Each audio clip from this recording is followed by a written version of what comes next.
Greetings. Now, most of the viewers of this channel do not follow my Twitter account, and you probably should not follow it because that is not nearly as refined a medium as YouTube and this YouTube channel. Twitter is a place where high-level conversations are extremely difficult because there's always anonymous commenters who drag everything down into the gutter. But one thing Twitter is useful for is polls if the poll is structured the right way. And I put a poll out to Twitter about the Federal Reserve. And of course, monetary policy has to be viewed in the context of all central banks of the world. The US is not the only country in the world. But the question posed was, which council would do a better job of running Federal Reserve monetary decisions? And the two choices were 100 PhD economists or 100 small business owners. And as you can tell, the small business owners were the overwhelming winners. It appears that one PhD economist voted for himself. And the truth is, the U.S. Federal Reserve employs not 100, but 600 PhD economists. And as I've explained before on other videos, 600 PhD economists are no better than one PhD economist since they have all memorized the same outdated textbooks that are about 50 to 70 years behind the times. And therefore, one PhD economist is worse than having 0 PhD economists. So 600 is the same as 1, and 1 is worse than 0. Therefore, 600 is worse than 0. And the 100 small business owners would not need to be full-time because they're running their businesses. They would just have to vote once a week. They could attend the brief Zoom meeting once a week and then cast their vote. And these 100 small business owners would steer monetary policy decisions astronomically better than the PhD economists would. It's a travesty that we don't have this system today. In the future, it will seem obvious that this was the right result, but at the moment, no, we don't have monetary policy run by a vote of small business owners, which is what would make the most sense. Now, to give additional clarity about how clueless the Federal Reserve and the PhD economists running that are, to describe it another way, you would never go to a surgeon or even a dentist who had only read books about doing surgery or dentistry and never actually done any real work in that field. Yet we have a situation like that in our monetary decisions. We entrust monetary policy decisions to very theoretical people who have no real-world experience at all, and the results are catastrophic, as we will soon see. This is something of great importance that is entrusted to people that are utterly unqualified for this task. And it's not that their IQ is low, not at all. They have PhDs in a quantitatively rigorous academic field. It's just that they're hyper-theoretical and they are not accustomed to any accountability, and their career advances by repeating the same old dogma. Remember that a PhD economist is happiest when in a room with 5 other PhD economists and they all recite the same things back to each other. That's when they are happiest. Now we'll go to another video clip that has been featured elsewhere on this channel that goes into more detail about why we are in the state that we are in. The Federal Reserve has raised the Fed funds rate another 0.75%, which is a huge hike. The last few hikes were also 0.75% each, and I'll show you how steep of a cumulative rise that has been and how misguided that is. Longtime viewers of this channel know that I advocate a Fed funds rate of 0% and continuous permanent quantitative easing because that is needed to offset technological deflation, and all data corroborates that as the accurate thesis. However, that is at odds with all the textbooks that PhD economists have memorized. These textbooks were written 50 to 70 years ago and take into account the Great Depression and other things like that. And that's why the Federal Reserve is always reactive, it's always acting too late, and has a fundamental misconception about what the economics of technology and the 21st century in general really are.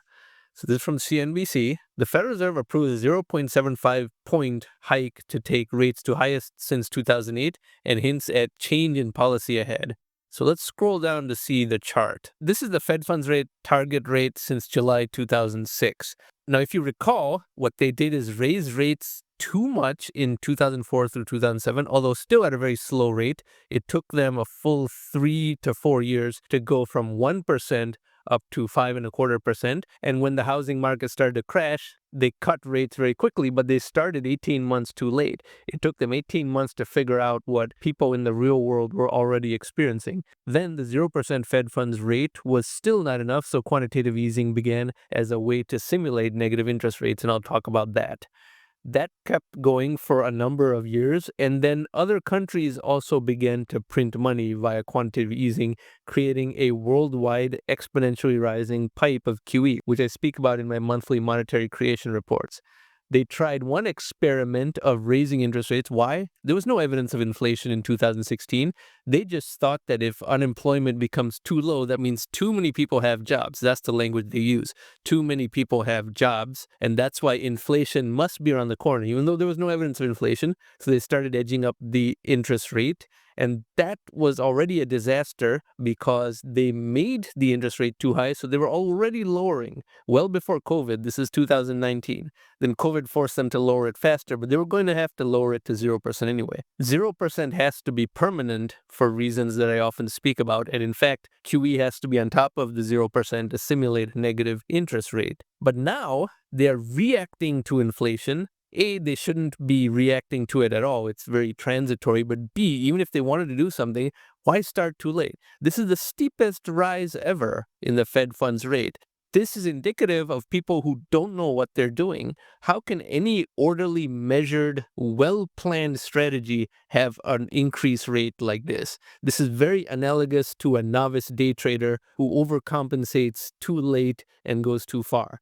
Anyone who has been a day trader can relate to what I'm saying. A novice will react too late and then go too far in the overcompensation of that strategy. And unfortunately, these PhD economists do not have the mindset of a hedge fund manager or a day trader, and therefore they are doing this without realizing how much trouble they're causing. No economy can function properly when you have this much of a swing in the Fed funds rate, which they shouldn't be doing, but even if this were the right thing to do, to have to increase it this quickly is indicative of reactiveness and really not knowing what is going on. This chart says it all. There are 600 PhDs at the Federal Reserve and a whole bunch of other PhD economists that work with the Federal Reserve. The entire profession is a complete failure based on this chart alone. How can any rise like this be justified? That means they are caught by surprise yet again. But also what they're doing is very wrong. It is going to tank the economy for sure. And to see why, we go to the next chart. Federal Reserve Bank of Atlanta. This is the Wu-Xia shadow federal funds rate. Longtime viewers of this channel know what this is about.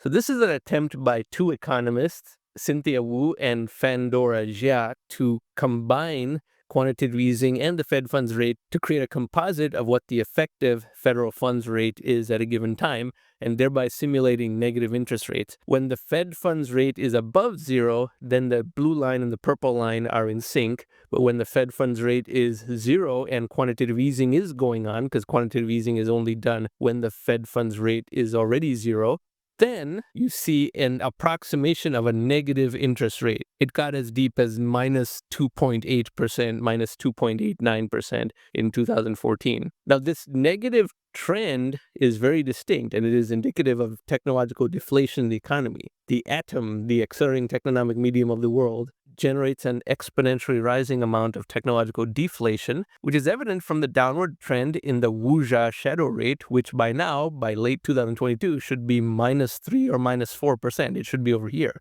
Instead, as we just saw, the Fed funds rate is close to plus 4%. So not only have they stopped quantitative easing and are reversing it, they also raised the Fed funds rate in a super fast way in an unusually short period of time. So instead of the minus 4% that they should be, they are at plus 4%. That is a gap of 8%. That is the type of situation that causes a breakage of the entire system. I'm not saying that a breakage is going to happen, but the sheer magnitude of incompetence and mismanagement from the Federal Reserve truly beggars the belief.